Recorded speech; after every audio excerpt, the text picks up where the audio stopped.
A long while for me to really fall in love with this man. But once there, I could never turn away from him. His pain became my pain. His joy became my joy. Mary Austin accompanied Mercury from the early years of his career until he was diagnosed with AIDS.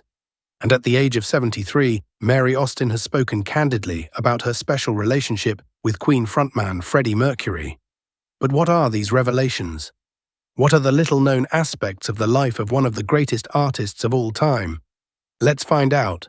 Austin has always been rumored to have a strong emotional affinity with Mercury, but her recent confessions have put fresh light on their complicated and mysterious relationship.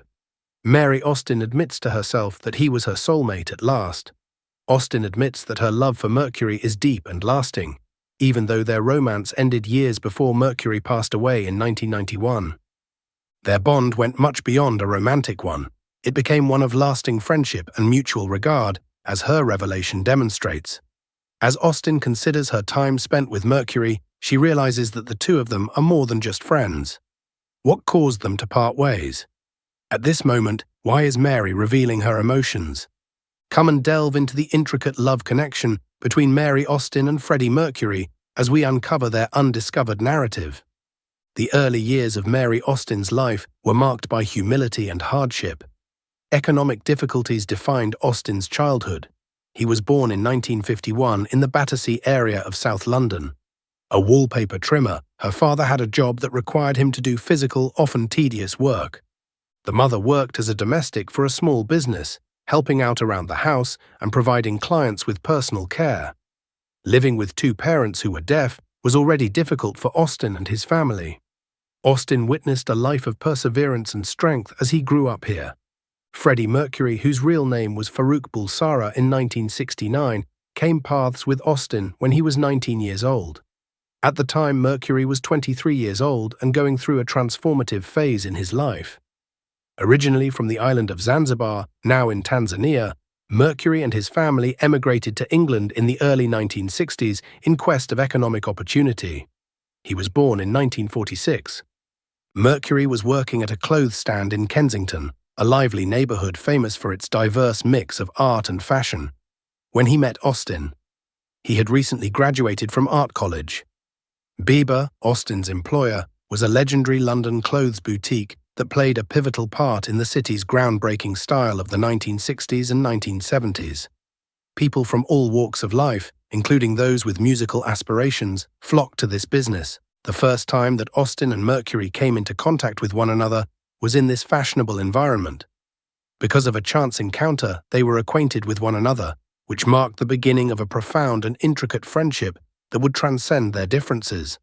The friendship between Mercury and Austin flourished after the two of them had their initial encounter, and it reached its zenith in the early 1970s. Mercury, together with Brian May, Roger Taylor and John Deacon, was on the verge of becoming a member of the band that would later be known as Queen. Their relationship evolved from that of friends to that of lovers throughout the early years of Mercury's career in the music industry. The presence of Austin in Mercury's life during this period was crucial because he provided him with stability and support as his career began to take off. As a result of the stark contrast between Mary Austin's small demeanor and the larger-than-life appearance of Freddie Mercury, Mary Austin first reacted with trepidation. At first, she had some reservations, but as time went on, their connection got stronger, and finally, they moved in together and had a family amid the growing excitement of Mercury's concert career.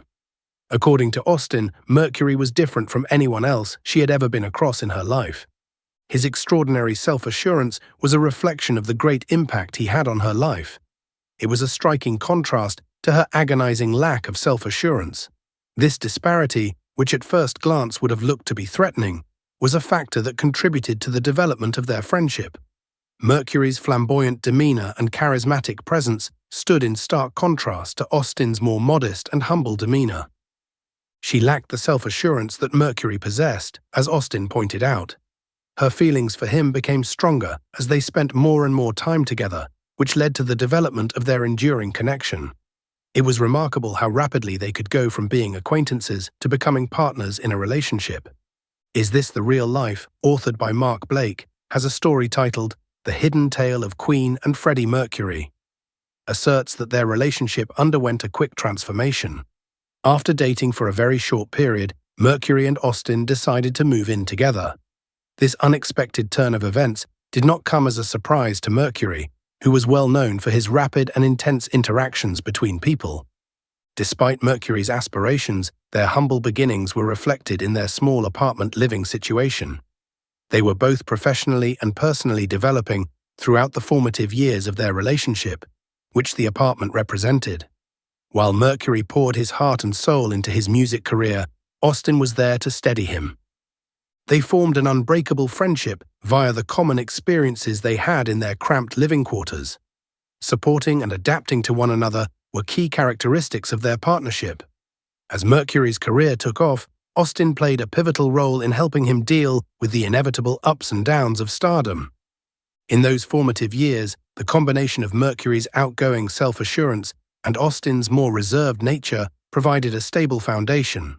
Both personally and professionally, Austin had a major impact on Mercury during his formative years. Mercury benefited from her presence since it gave him a feeling of normalcy and emotional support while he navigated the difficult music industry. Their shared history in the little apartment, together with their blossoming romance, laid the groundwork for Mercury's rise from hopeful musician to rock hero. Moving into a larger flat on London's Holland Road in the early 70s was a big deal for Mary Austin and Freddie Mercury. Since their self-titled first album was released by Queen in 1973, that year held special significance for the pair. Mercury and his colleagues were at a crossroads when this album came out. It was the first step toward what would be a famous rock career. Mercury chose to pop the question to Austin at this crossroads, a move that demonstrated his undying love and devotion. The suggestion that Mercury put out had his usual flair and originality. He gave Austin a present that reflected his flamboyant and dramatic personality on Christmas Day 1973. In 2013, Mercury presented Austin with a big gift adorned with colorful paper, as she related to the Daily Mail. Then she discovered still another box within that, and yet another within that, and so on, forming a web of interconnected boxes. This ornate display was more than just a present. It was an element of a game that Mercury frequently relished. Austin found a stunning jade ring after opening the last, tiniest package. She failed to completely appreciate the gift's meaning at first. Mercury proposed to her after telling her to wear the ring on her left hand in response to her question about which hand to wear it on. It was a shocking and moving moment since Mercury's request was so simple, yet the presentation was so ornate. The suggestion first surprised Austin. This was not the moment she had anticipated. It was completely out of the blue. She was taken aback, but her reaction was genuine and quick. A soft murmur of "yes, I will" indicated her assent to Mercury's proposition. This unguarded response emphasized the profound passion for the situation and the true love shared by the two. The fact that they were engaged was proof of how close they were, and it was a watershed moment in their lives and Mercury's professional journey. In the middle of Mercury's life's fast-shifting dynamics as a rising celebrity, the proposal reflected not just their expanding connection, but also their official commitment. In the mid-1970s, Freddie Mercury's stardom and unique persona soared along with Queen's reputation. Albums like Sheer Heart Attack, 1974, and A Night at the Opera, 1975, by Queen demonstrated Freddie Mercury's spectacular talent and flamboyant manner and solidified the band's position in rock history. Musically and financially, Queen took a giant leap forward with their third studio album, Sheer Heart Attack. The album's many musical styles demonstrated the band's adaptability. The financial and critical success of Queen's songs like Now I'm Here and Killer Queen is a testament to the band's skill in combining intricate arrangements with memorable melodies. With the album's popularity, Queen became a dominant force in rock music, and Mercury's dramatic stage persona was presented to an even wider audience. A Night at the Opera, Queen's subsequent album, was a watershed moment in their career. Critically and financially, it was a smashing success. The ambitious scope and genre-blending tunes of the album showcased Mercury's broad inspirations and creative vision, spanning from rock and opera to vaudeville and progressive rock, among many other forms. Many people think that Mercury's love with Mary Austin served as inspiration for the moving ballad Love of My Life, which stands out among the album's other tunes. The album's more ostentatious and dramatic parts stood in stark contrast to the song's delicate lyrics and beautiful arrangement. Although Mercury never officially acknowledged it, the dedication of Love of My Life to Austin has been universally acknowledged, lending an air of intimate closeness to Queen's lauded catalogue. The public's perception of Mercury increased in tandem with Queen's star power. His outrageous outfits, wild mane of hair, and a toothy grin came to represent his theatrical appearance. Mercury was renowned for his elaborate and camp performances, which combined theatricality with high-energy rock and roll. His costumes ranged from regal outfits to elaborate, often gender-bending ensembles, reflecting his ability to blur traditional gender norms and expectations. Queen's live performances became legendary for their energy, theatricality, and Mercury's larger-than-life persona. His interaction with the audience, combined with his dramatic flair and powerful voice, created unforgettable concert experiences. Songs like Bohemian Rhapsody, Somebody to Love, and We Are the Champions became anthems not just for their musical innovation, but also for their connection to Mercury's dynamic performances. Freddie Mercury's sexuality has been a topic of significant interest and speculation over the years. The dynamics of his relationships, particularly with Mary Austin, reveal a more nuanced and complex picture. 6 years into their relationship, the once-promised marriage between Mercury and Austin seemed increasingly distant. Despite their close bond, the practicalities and realities of their relationship were beginning to shift. Mercury's fame and the pressures of Queen's escalating success were taking their toll on their personal life. Austin, who had initially been deeply involved in Mercury's world, started to feel a growing sense of unease. Austin's sense of discontent prompted her to confront Mercury about their relationship. Austin candidly expressed her concerns, telling Mercury that she felt like a burden and believed it was time for her to leave. This moment of honesty was driven by her perception that their relationship was no longer fulfilling and that her presence might be more of a burden than a support. Mercury's reaction was to reassure Austin that nothing was wrong. He insisted that there was no underlying issue, aiming to soothe her concerns and preserve their relationship. Despite his assurances, Austin perceived a growing distance between them. This cooling of their relationship coincided with Queen's incredible success, suggesting that the band's rising profile and Mercury's increasing celebrity were contributing factors to the strain in their personal lives. The public's interest in Mercury grew as the Queen's landmarks became a smashing hit. He was under increasing pressure to maintain his flashy character and play to sold-out crowds. His relationships probably got much worse under the weight of celebrity and the scrutiny he was under all the time. In addition to other factors, Mercury's sexuality dynamics influenced how his relationship with Austin developed over time. His private life became increasingly complicated as Mercury's celebrity increased. He juxtaposed the public and private parts of his life with his extravagant public image. Despite his love involvement with Austin, Mercury was growing into his own in terms of his sexual orientation and his developing sense of self. Freddie Mercury's private life got more complicated and troubled in the mid-1970s when Queen's popularity was at an all-time high. Mary Austin began to think that Mercury could be seeing another lady at this time due to his frequent late-night departures. On the other hand, the truth was that Mercury had started a romantic involvement with David Mins, an American record executive who worked for Elektra Records. This connection was the beginning of Mercury's discovery of his sexuality, and it was a reflection of the larger changes that were taking place in him throughout his life. Mercury's important partners during this period were David Mins, a prominent person in the music industry who became one of Mercury's partners later on. Mercury's sexuality was a subject of his developing knowledge, and their affair was a reflection of that. Mins, who was well connected within the music industry, had a significant role in Mercury's personal life and most certainly encouraged his increased openness regarding his sexuality. Mins was a significant figure in Mercury's life. In the year 1976, Mercury was not only a well-known figure on a global scale, but he was also struggling with his sexual preference. In terms of their romance, this year was significant for Mercury and Austin since it represented a turning point in their partnership. Mercury made the decision to reveal his developing sexual impulses to Austin, a choice that took a significant amount of bravery and trustworthiness on his part. When Austin was asked to relate the event to the Daily Mail, she reflected on the profound influence that it had on her. It was around that period that she exhibited a degree of naivete regarding the whole range of Mercury's emotions and identity.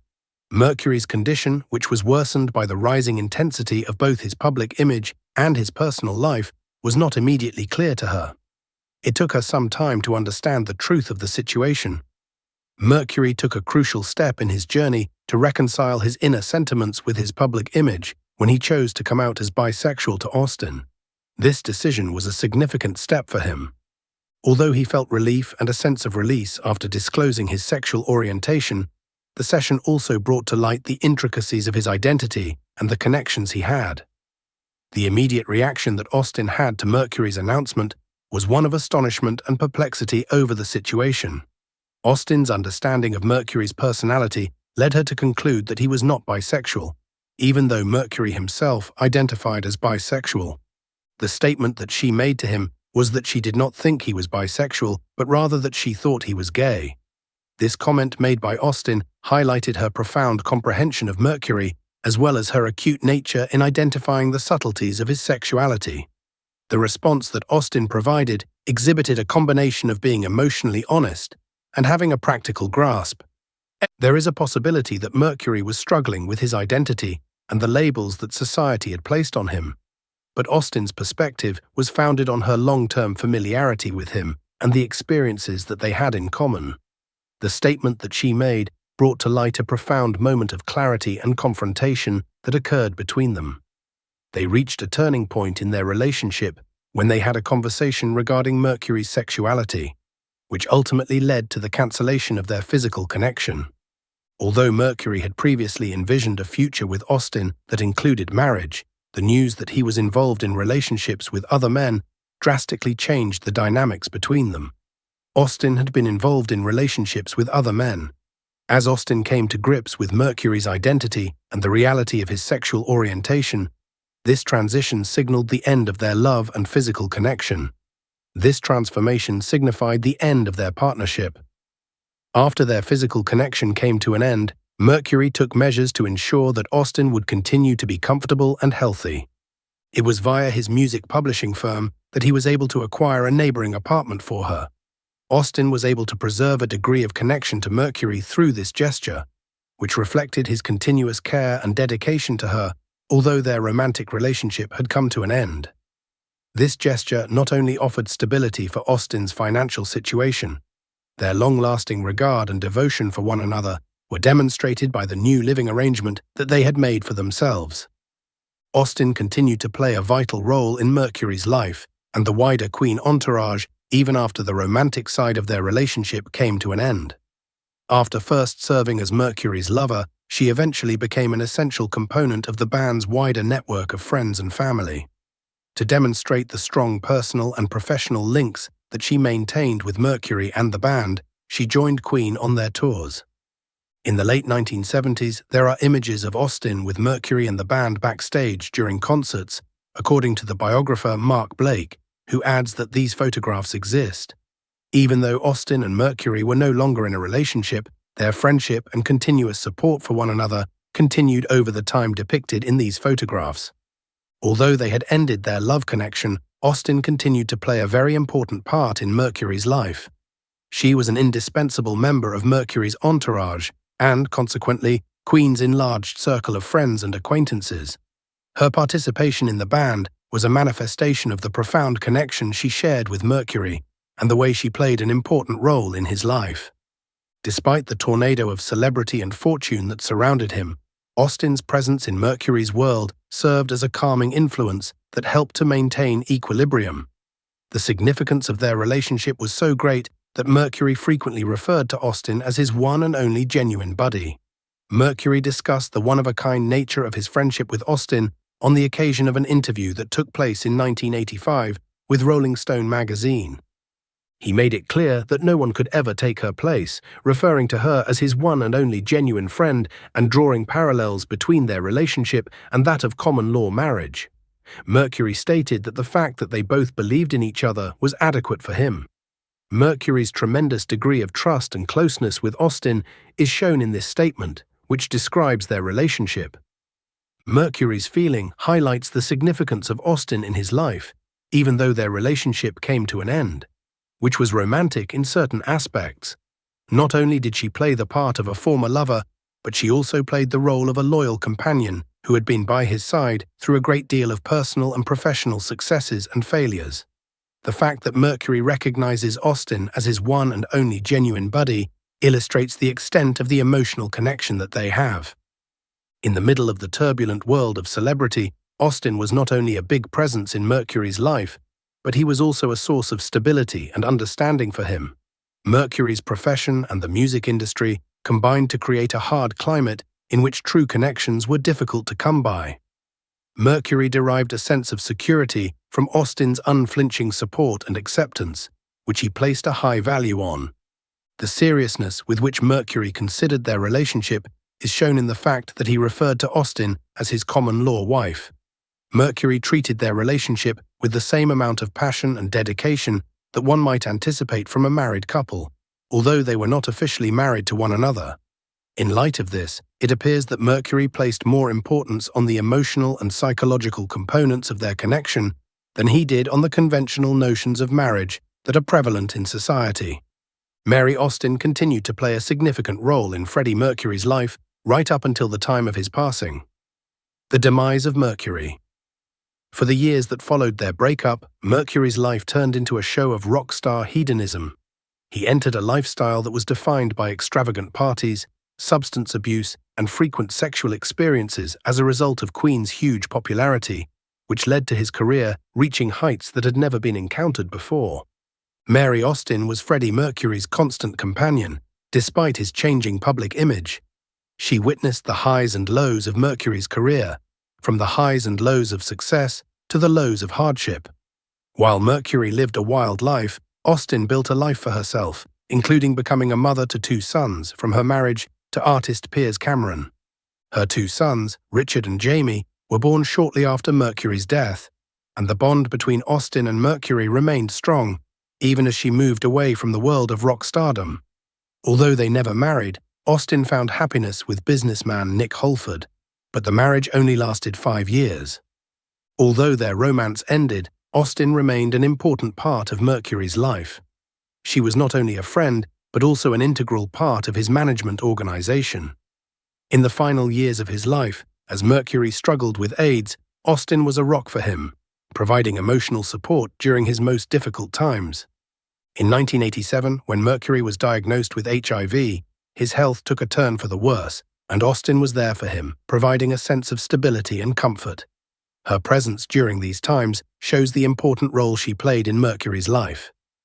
This is evident in Mercury's will, where he made sure Austin was looked after, left her the house they lived in together, and a portion of his music publishing rights. The same level of dedication and concern that he had displayed throughout their relationship was reflected in this donation. To emphasize the enormous influence she had on Blake's life, Blake notes that Mercury bequeathed a large amount of his inheritance to Austin as if he were giving it to a widow. From the start of his career to the conclusion, Austin played an essential part in Mercury's life. Garden Lodge, Freddie Mercury's last home, was more than just a place. It was also a powerful metaphor for his bond with Mary Austin. An important part of Mercury's legacy was this 8-bedroom Georgian house in Kensington that Austin had chosen. Mary Austin, with Mercury's advice, chose Garden Lodge in Kensington, London. Encircled by a tall brick wall and situated on a 1/4 acre of immaculately kept grounds, the mansion offered a tranquil and secluded haven from the outside world. Mary Austin was left Garden Lodge by Freddie Mercury in his will, which was a major gesture. "Your remarks, 'You would have been my wife, and it would have been yours anyway,' demonstrated his unwavering dedication and the unique significance of Austin in his life. It was more than just a transfer of property. The donation of Garden Lodge was a symbol of their everlasting friendship and Mercury's acknowledgement of Austin's significance in his life. Garden Lodge has great sentimental value for Austin. It was a representation of her bond with Mercury and their common past. It was more than simply a house. Their connection had been like a marriage, Austen said in an interview with OK. After Mercury passed away, Austen pondered the possibility that the two had been married. From the good times to the bad, the wealthy to the poor, the healthy to the sick, she felt their partnership had covered all the bases of marriage. Their connection is defined by their profound dedication and shared experiences, as this sentiment highlights. The words of Austen convey the weight of finality and the challenge of parting ways.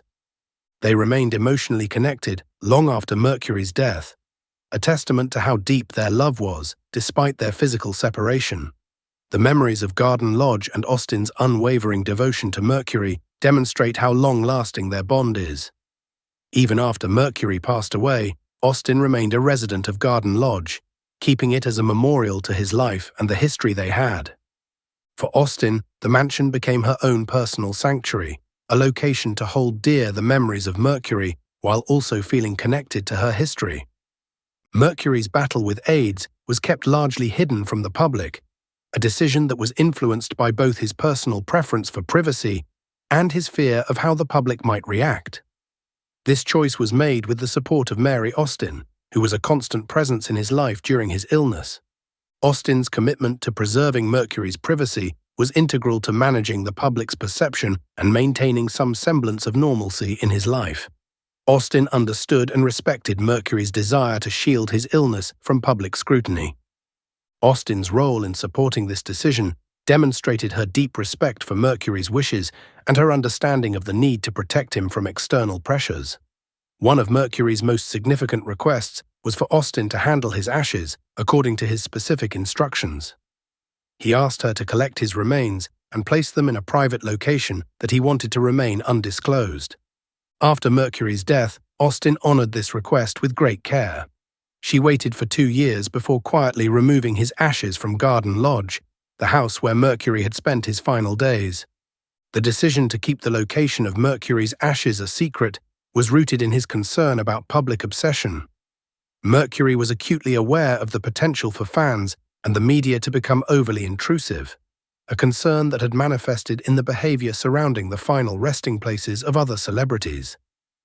Austen's comment to the Daily Mail about Mercury's desire to avoid being dug up by obsessive fans highlights the depth of Mercury's concerns. The secrecy surrounding the ashes was intended to prevent any attempts by individuals to locate or disturb his final resting place. Following Mercury's death, Mary Austen continued to live in Garden Lodge, the home that had been a significant part of both their lives. Many of Mercury's chosen furniture and personal touches remained in the house that Austen and Mercury had chosen. The personal and intimate quality of their shared past was retained, and Austen felt a connection to Mercury thanks to this continuity. Austen was able to keep in touch with Mercury's memories by residing in Garden Lodge. What do you think about the deep relationship between Mary and Austen? Please share your thoughts in the comments section below. We would love to hear from you. And don't forget to like the video and subscribe to the channel for more interesting updates. Thank you and see you in the next videos.